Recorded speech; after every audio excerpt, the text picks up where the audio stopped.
Hello दोस्तों, जय हिंद। तो कैसे हैं आप लोग? आशा करते हैं कि अच्छे होंगे। स्वागत है आपका अपने यूट्यूब चैनल अमन प्रयास जीके जीएस पर। था जैसा कि दोस्तों आज 20 जुलाई के थर्ड शिफ्ट का आपका एसएससी एमटीएस हवलदार का एग्जाम था, जो कि दोस्तों आपका पूरा हो चुका है। तो दोस्तों आशा करते हैं जिनका भी एग्जाम था अच्छा गया होगा। तो आज की इस वीडियो में 20 जुलाई के थर्ड शिफ्ट में आज जीके जीएस के सभी प्रश्नों को देखेंगे, जो कि दोस्तों आपका सभी प्रश्न रियल एंड ऑथेंटिक प्रश्न है। तो दोस्तों इसी तरह के रियल और ऑथेंटिक प्रश्न को एनालिसिस पाने के लिए आप हमारे यूट्यूब चैनल को सब्सक्राइब कर लीजिए तथा नोटिफिकेशन बेल को भी ऑन कर लीजिएगा। तो दोस्तों किसी प्रकार की कोई समस्या होता है तो आप हमें व्हाट्सएप मैसेज कर सकते हैं, या आपका अगले शिफ्ट में एग्जाम है तो आप हमें मैसेज कर दीजिए, आपको कॉन्टैक्ट कर लिया जाएगा। तो दोस्तों चलिए शुरू करते हैं बिना किसी देरी के। दोस्तों जो पहला प्रश्न आपका आया था कि वास्को डी गामा भारत कब आया था, तो दोस्तों वास्को डी गामा भारत 1498 ईस्वी को भारत आया था। 20 मई 1498 से आपका राइट आंसर है, लेकिन हालांकि आपका ऑप्शन में सिर्फ 1498 होगा। तो दोस्तों 1498 आपका राइट आंसर है। और दोस्तों केरल के कोझिकोड जिले के कालीकट बंदरगाह पर दोस्तों आपका आया था, और यहाँ के जो राजा थे, राजा जमोरिन, दोस्तों वास्को डी गामा का स्वागत किए थे। तो दोस्तों वास्को डी गामा जो कि दोस्तों भारत का खोज किया था, इस भारत की खोज करने वाला दोस्तों व्यक्ति आपका वास्को डी गामा ही था। यही रहने वाला दोस्तों आपका पुर्तगाल से था। अगला प्रश्न है दोस्तों आपका कि दक्षिण गंगा किसे कहा जाता है। तो दोस्तों दक्षिण गंगा से प्रश्न आया था आपका।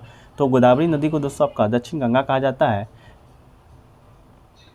गंगा किसे कहा जाता है दोस्तों? तो गंगा दोस्तों जब अलकनंदा और भागीरथी नदी जब देवप्रयाग में आके मिलते हैं, दोस्तों गंगा नदी का निर्माण होता है, जो कि दोस्तों गंगा आपका इस देश का सबसे पवित्र नदी है, और सबसे लंबी नदी भी दोस्तों आपका गंगा नदी है। अगला जो प्रश्न आपका था दोस्तों कि पंडित बिरजू महाराज का संबंध किससे है। तो दोस्तों पंडित बिरजू महाराज, इनका संबंध दोस्तों आपका कथक नृत्य से है, और दोस्तों ये रहने वाले आपके लखनऊ है। घराना पूछेगा तो लखनऊ घराना हो जाएगा, और दोस्तों आपका नृत्य पूछा होगा तो दोस्तों आपका कथक हो जाएगा। ये दोस्तों कथक नर्तकों के महाराज परिवार के वंशज थे, जिसमें अन्य प्रमुख विभूतियों में इनके दो चाचा अवताव शंभू महाराज एवं लच्छू महाराज तथा इनके स्वयं के पिता गुरुअच्छन महाराज भी आते हैं। हालांकि इनका प्रथम जुड़ाव निश्चय ही है, फिर भी इनकी गायिका पर अच्छी पकड़ थी तथा ये एक अच्छे शास्त्रीय गायक भी थे। हालांकि दोस्तों दिसंबर में आपका पंडित बिरजू महाराज का आपका निधन हो गया है। अगला जो पूछा था दोस्तों आपका कि बनिहाल दर्रा कहाँ स्थित है। तो दोस्तों बनिहाल दर्रा आपका बनिहाल पीर पंजाल पर्वत श्रेणी का एक दर्रा है, जो कि दोस्तों जम्मू कश्मीर राज्य में स्थित है। तो पीर पंजाल पर्वत श्रेणी का दर्रा है और जम्मू कश्मीर के राज्य में स्थित है। समुद्र तल से दोस्तों इसकी ऊंचाई 2832 मीटर है, और दोस्तों ऊंचाई पर पीर पंजाल श्रेणी में ये जम्मू को श्रीनगर से जोड़ता है। अगला था पूछा था दोस्तों आपका कि आंध्र प्रदेश का लोक नृत्य से कोई संबंधित प्रश्न था। दोस्तों आंध्र प्रदेश अपनी लोक संस्कृति से समृद्ध माना जाता है। इसकी लोक संस्कृति में विभिन्न लोक नृत्य शामिल है दोस्तों, जैसा कि आपका गोवी नृत्य हो गया, बथकम्बा नृत्य हो गया, धमाल नृत्य हो गया, मथुरी नृत्य हो गया, टंडरिया नृत्य और वीरानाट्यम, बुट्टा बोमुल आदि दोस्तों आपका आंध्र प्रदेश का नृत्य है। इसके अलावा दोस्तों आपका शेर और मयूर नृत्य या वाचो नृत्य दोस्तों आपका कहाँ से, तो आंध्र प्रदेश के नृत्य से दोस्तों आपका आता है। हालांकि दोस्तों आपका शायद अरुणाचल प्रदेश से आपका नृत्य आया था। तो दोस्तों अरुणाचल प्रदेश का दोस्तों आपका शेर मयूर या वाचो नृत्य हो जाएगा। तो दोस्तों बताइएगा अरुणाचल प्रदेश का कौन सा नृत्य आपके ऑप्शन में था। अगला था दोस्तों आपका कि आईपीएल 2022 में मनीष पांडे ने किस टीम से खेला था। दोस्तों आईपीएल 2022 की बात करें तो मनीष पांडे दोस्तों आपका लखनऊ सुपर जायंट्स के ओर से खेले थे। लखनऊ सुपर जायंट्स जो कि दोस्तों आपका इस बार दो नई टीम जुड़ा था, लखनऊ सुपर जायंट्स और गुजरात टाइटंस, जिसके कप्तान दोस्तों केएल राहुल थे। अगला था पूछा दोस्तों आपका कि शायद अर्जुन अवार्ड किसे दिया गया था। दोस्तों आज थोड़ा सा मैनेज कीजिएगा, क्योंकि बारिश के चलते आज क्वेश्चन बहुत कम मिल पाए हैं या उससे रिलेटेड है, तो दोस्तों आज थोड़ा मैनेज कीजिएगा। तो अर्जुन अवार्ड की बात करें दोस्तों तो शिखर धवन को मिला था, फिर अर्पिंदर सिंह को मिला था, मोनिका को मिला था दोस्तों हॉकी के लिए, और वर्णा कटारिया को दोस्तों हॉकी के लिए मिला था। इसके अलावा दोस्तों नीरज चोपड़ा, सुनील छेत्री, मिताली राज समेत 12 खिलाड़ियों को खेल रत्न से सम्मानित किया गया था, और 35 एथलीटों को दोस्तों अर्जुन पुरस्कार मिला था। अगला था दोस्तों आपका तमिलनाडु के त्यौहार से एक प्रश्न आया था कि तमिलनाडु का कौन सा त्यौहार है। तो दोस्तों तमिलनाडु में एक त्यौहार आपको मनाया जाता है पोंगल त्यौहार दोस्तों तमिलनाडु का त्यौहार है। एक साथ 4 दिनों तक मनाया जाने वाला यह त्यौहार है। तमिलनाडु के महत्वपूर्ण त्यौहार में से एक है पोंगल। तमिलनाडु में फसल उत्सव जिसे 4 दिनों तक मनाया जाता है। तमिलनाडु में पोंगल 4 दिन बाद उत्सव भोगी नाम के दिन से शुरू होता है। अगला जो प्रश्न आपका आया था दोस्तों कि आगरा का जो ताजमहल है वो किसने बनवाया था। तो दोस्तों बात करें ताजमहल का तो ये दोस्तों शाहजहाँ के द्वारा बनवाया गया था। शाहजहाँ की तीसरी बीवी बेगम ताजमहल की मजार है। मुमताज़ के गुजर जाने के बाद दोस्तों उनकी यादों में शाहजहाँ ने ताजमहल बनवाया था। कहा जाता है कि मुमताज़ महल ने मरते वक्त मकबरा बनाए जाने की ख्वाहिश जताई थी, जिसके बाद शाहजहाँ ने ताजमहल बनाया। ताजमहल को सफ़ेद संगमरमर से बनाया गया था दोस्तों आपका। अगला प्रश्न पूछा दोस्तों आपका कि संविधान में मौलिक अधिकार से संबंधित प्रश्न। तो दोस्तों आपका ये था शायद कि संपत्ति का अधिकार मौलिक अधिकार है कि नहीं। 4 ऑप्शन दिए गए थे, उसमें दोस्तों संपत्ति का जो अधिकार है वो आपका मौलिक अधिकार नहीं है, क्योंकि दोस्तों संविधान संशोधन कर उसे दोस्तों आपका कानूनी अधिकार बना दिया गया है और उसे दोस्तों 300 के क में आपका रखा गया है। 300 क में आपका संपत्ति के अधिकार को रखा गया है।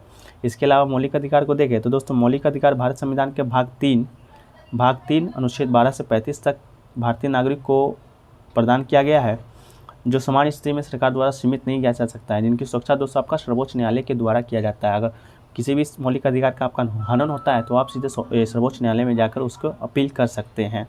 अगला प्रश्न आपका दोस्तों कि गांधी जी भारत कब आया था। तो भारतीय स्वतंत्रता संग्राम संघर्ष के लिए दोस्तों गांधी जी आपका 1915 ईस्वी में दक्षिण अफ्रीका से भारत में रहने के लिए लौटे थे।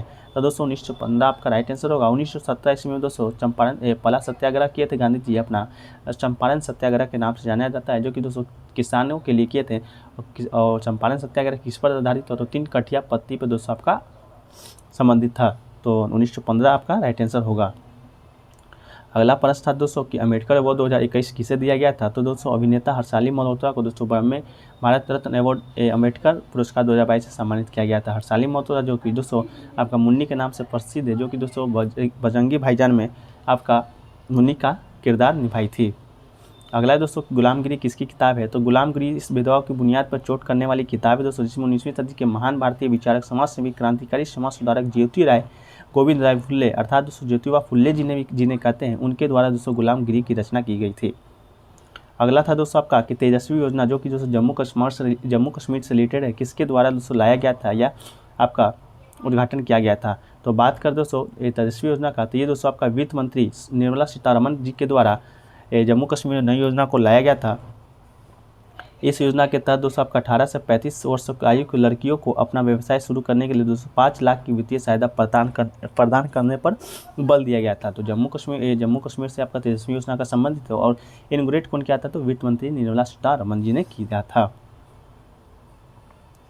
अगला दोस्तों आपका कि मुगल गुजरात में बिजनेस किस सिटी से करते थे। तो शायद आपका दोस्तों ये प्रश्न ये था या कोई और था दोस्तों, प्रश्न अभी डायरेक्ट नहीं मिल पाए। तो दोस्तों अगर गुजरात में कोई बिजनेस से सिटी से करता होगा मुगल, तो दोस्तों वो एक सूरत होगा, क्योंकि सूरत ही दोस्तों आपका गुजरात में बिजनेस के लिए जाना जाता है। अगर सूरत के अलावा कोई और आपका ऑप्शन या क्वेश्चन है तो दोस्तों आप कमेंट सेक्शन में ज़रूर बताइएगा।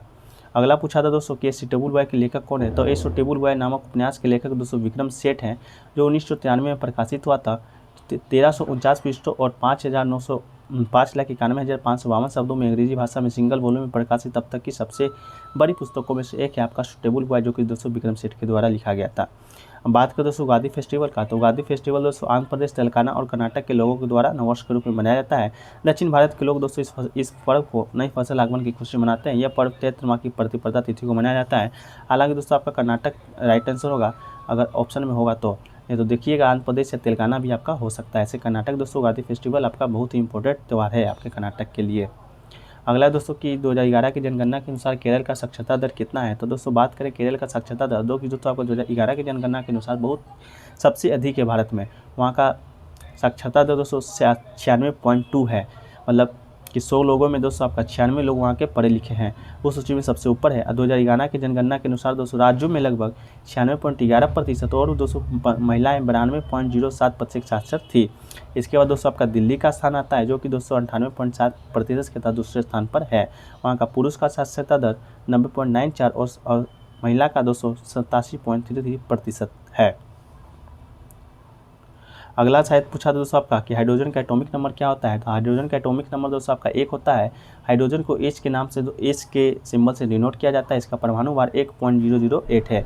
यह आवर्त सारणी में प्रथम स्थान पर है। साधारणतया इसमें 2 परमाणु मिलकर एक अणु H2 बनाते हैं। हाइड्रोजन बहुत निम्न ताप पर द्रव और ठोस होता है। तो दोस्तों इतना ही प्रश्न आज हमें प्राप्त हुए हैं। तो दोस्तों अगर इनमें से कोई भी प्रश्न आपका थर्ड शिफ्ट में नहीं आया होगा तो आप कमेंट सेक्शन में ज़रूर बताइएगा, क्योंकि दोस्तों आज बारिश के कारण आज दिक्कत हुआ क्वेश्चन को एनालाइज करने में। तो दोस्तों वीडियो कैसा लगा कमेंट सेक्शन में बताइएगा। अगर अच्छा लगा हो तो वीडियो को लाइक ज़रूर कीजिएगा और चैनल पे दोस्तों नए हैं तो चैनल को सब्सक्राइब कर लीजिएगा तथा नोटिफिकेशन बेल को भी ऑन कीजिएगा। तो मिलते हैं दोस्तों नेक्स्ट वीडियो में, जब तक के लिए जय हिंद, धन्यवाद।